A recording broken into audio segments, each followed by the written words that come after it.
પાટણના સરસ્વતી તાલુકામાં બીઆરસી ભવનના પ્યુનની કાળી કરતૂત સામે આવે છે। બીઆરસી ભવનમાં પહેલા નવા નક્કોર 500 જેટલા પુસ્તકો પસ્તીમાં આપી દીધા હતા। પ્યુન રણજીત ઠાકોરે 4000ની કિંમતે પસ્તીમાં આપી દીધા પુસ્તકો। છકડામાં પુસ્તકો ભરીને લઈ જનારની પૂછપરછ કરતા આ ભાંડો ફૂટ્યો હતો।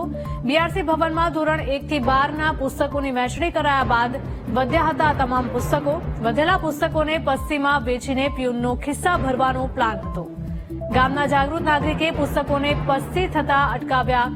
ઘટનાની જાણ થતા પ્યુનને નોકરીમાંથી છૂટો કરાયો।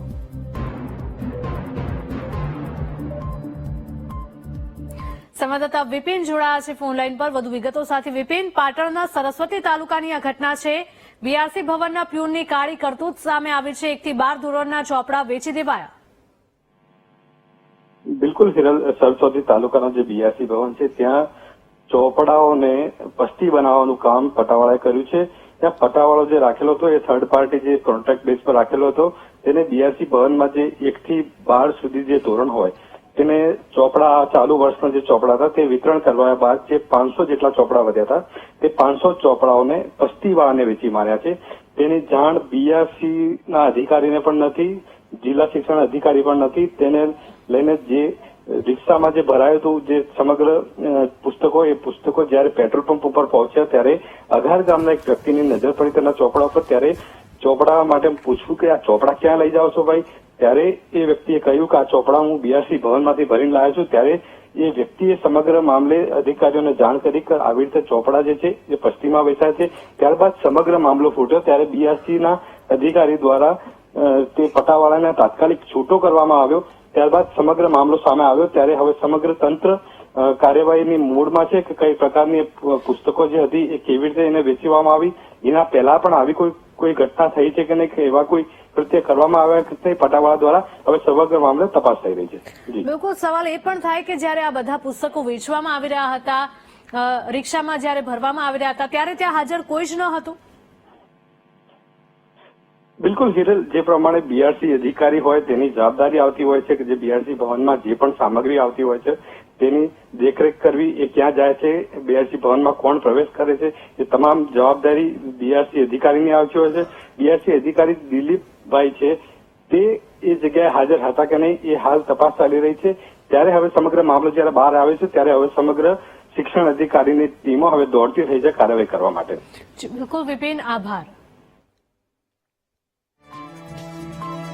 પ્યુન રણજીત ઠાકોરે 4000ની કિંમતે પસ્તીમાં આ તમામ પુસ્તકો આપી દીધા હતા। છકડામાં પુસ્તકો ભરીને લઈ જનારની પૂછપરછ કરવામાં આવી અને ત્યારે આ ભાંડો ફૂટ્યો હતો। બીઆરસી ભવનમાં ધોરણ 1 થી 12ના પુસ્તકોની વહેંચણી કરાયા બાદ આ તમામ પુસ્તકો વધ્યા હતા। વધેલા પુસ્તકોને પસ્તી વેચીને પ્યુનનો ખિસ્સા ભરવાનો પ્લાન હતો। ગામના જાગૃત નાગરિકે આ પુસ્તકોને પસ્તી થતા અટકાવ્યા હતા। આ ઘટનાની જાણ થતા જ પ્યુનને નોકરીમાંથી છૂટો કરવામાં આવ્યો। પાટણના સરસ્વતી તાલુકાની આ ઘટના છે કે જ્યાં બીઆરસી ભવનના પ્યુનની કાળી કરતૂત સામે આવી। બીઆરસી ભવનમાં પડેલા નવા નક્કોર 500 પુસ્તકો પસ્તીમાં આપી દીધા હોવાનું સામે આવ્યું। જિલ્લા શિક્ષક અધિકારી જોડાઈ ગયા છે નરેન્દ્રભાઈ। નરેન્દ્રભાઈ, સ્વાગત છે બીટીવી ન્યૂઝમાં। જે પ્રકારની આ ઘટના સામે આવી છે, સરસ્વતી તાલુકામાં બીઆરસી ભવનના પ્યુન ત્યાં એકલા જ હતા કે કેમ તે પણ સવાલ થાય છે, કારણ કે 500 જેટલા પુસ્તકો તેમણે પસ્તીમાં આપી દીધા હતા। હેલો જી, આપને અવાજ આવી રહ્યો છે? હા, આવી, બોલો બોલો। જી, આ સરસ્વતી તાલુકાની આ જે ઘટના સામે આવી છે, વિડીયો સામે આવ્યો છે। સરસ્વતી તાલુકામાં બીઆરસી ભવનના પ્યુનની કાળી કરતૂત સામે આવી છે। જે 1 થી 12 ધોરણના ચોપડા હતા તે પસ્તીમાં આપી દેવાયા હતા। ત્યાં સુધી કોઈને તેની જાણ ન હતી। આમાં હકીકત એવી છે કે આ બાબતે કાલે અમારા બીઆરસી કોઓર્ડિનેટરે સાંજે ફોન કર્યો ત્યારે જ મારા ધ્યાન ઉપર આવ્યું છે। અને એમાં એવું છે કે બીઆરસી સરસ્વતી તાલુકો નવો અસ્તિત્વમાં આવ્યો એના કારણે બીઆરસી ભવન ત્યાં નથી, એટલે બીઆરસી ભવનના પુસ્તકો જે ઉતારવાના હોય ને એ અઘાર પ્રાથમિક શાળામાં ઉતારેલા હતા। પણ જે પટ્ટાવાળાને કાલ બીઆરસી કોઓર્ડિનેટરને એવું કહેવું હતું કે સાહેબ બીઆરસીમાં મેં જે પુસ્તકો સ્વાધ્યાય પોથી હતી ને એ એવું કહેતો હતો કે પટાવાળા કે હું શિફ્ટ કરી રહ્યો હતો અગાર પ્રાથમિક શાળામાં જે 2 વર્ષ બધા થયા ત્યાંથી બીઆરસી માં લાવી રહ્યો હતો, પણ છતાંય મેં મારા ટીપીએસસીને તાત્કાલિક તપાસ વિગતવાર કરવાનું કીધું છે કે ભાઈ શું હકીકત હતી, તાત્કાલિક તમે હકીકત. અને બીજું બીઆરસી કોર્ડિનેટરને એવું કેવું છે કે સાહેબ આ પટાવાળા એ તાલુકામાં કે જિલ્લામાં કોઈને જાણ કર્યા વગર શિફ્ટ કરી રહ્યો પાઠ્યપુસ્તકો, પણ કોઈ વેચ્યાનું કે અમારા ધ્યાન ઉપર કઈ આવ્યું નથી, છતાંય અમે તાલુકા પ્રાથમિક પરંતુ શિક્ષણાધિકારી પાસે છકડાવાળાને તો એવું તપાસ કરીએ. પૂછવામાં આવ્યું હતું ત્યારે એણે એમ જ કહ્યું હતું કે આ બધા પશ્ચિમમાં જાય છે.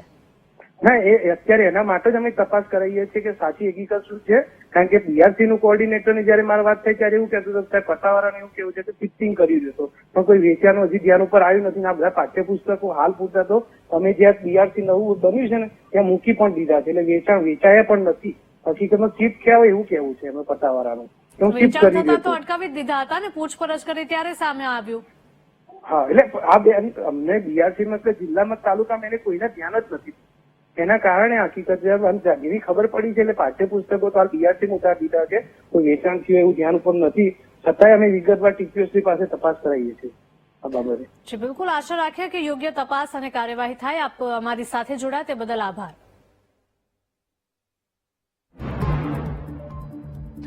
તો પાટણના સરસ્વતી તાલુકાની ઘટના, બીઆરસી ભવનના પ્યુનની કાળી કરતૂત સામે આવી છે. બીઆરસી ભવનમાં પડેલા નવા નક્કોર 500 પુસ્તકો પસ્તીમાં આપી દીધા હોવાનું સામે આવ્યું. પ્યુન રણજીત ઠાકોરે 4000ની કિંમતે પસ્તીમાં પુસ્તકો આપી દીધા હતા. છકડામાં ભરીને પુસ્તકો લઈ જનારની પૂછપરછ કરતા આ ઘટનાનો ભાંડો ફૂટ્યો હતો. બીઆરસી ભવનમાં ધોરણ 1 થી 12ના પુસ્તકોની વહેંચણી કરાયા બાદ આ તમામ પુસ્તકો વધ્યા હતા. વધેલા પુસ્તકોને પસ્તીમાં વેચીને પ્યુનનો ખિસ્સા ભરવાનો પ્લાન હતો અને એવામાં જ ગામના એક જાગૃત નાગરિકે ત્યાં આવીને પુસ્તકોને પસ્તી થતા અટકાવ્યા હતા. આ ઘટનાનો વિડીયો પણ તેમણે બનાવી લીધો હતો.